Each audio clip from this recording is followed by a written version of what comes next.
Jawa's Tale by Kevin J. Anderson, and Kevin J. Anderson has written quite a few other Star Wars books over the last couple of years.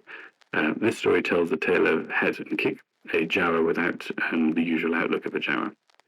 And whilst in Star Wars we see the Jawas living in the sandcrawler on Tatooine, it turns out that there are loads of sandcrawlers all over the Dune Sea carrying Jawas, and they occasionally meet up to trade things they found in the desert. And it's at one of these meetings that Het and Kick questions why Jawas are always being attacked but never fighting back. And his thoughts in this regard are especially aroused when his friend Jack and his sandcrawler fails to arrive at the trade meeting. So this causes the little Jawa to buy a stolen Imperial blaster from another Jawa to defend himself. So following the meeting, he heads out into the desert and finds that Jack's sandcrawler has been attacked. It's in flames. And Het finds a man burning the bodies of the dead Jawas in a funeral pyre.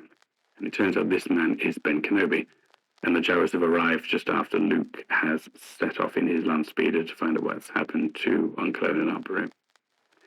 So seeing all the dead Jawas being attacked by stormtroopers, Het decides to take revenge against the Empire. He travels into Mos Eisley looking for a target, and following a meeting in the cantina with a thief, he acquires a Sand People battle charm and heads out to turn his new blaster on a group of stormtroopers. This is quite a long story in comparison to some of the others, and it tells us quite a lot about Jawa culture and their way of life. And really, they basically spend their entire time being attacked or on the run. And when they're not traveling their sandcrawlers, they live in big fortresses in caves in the desert.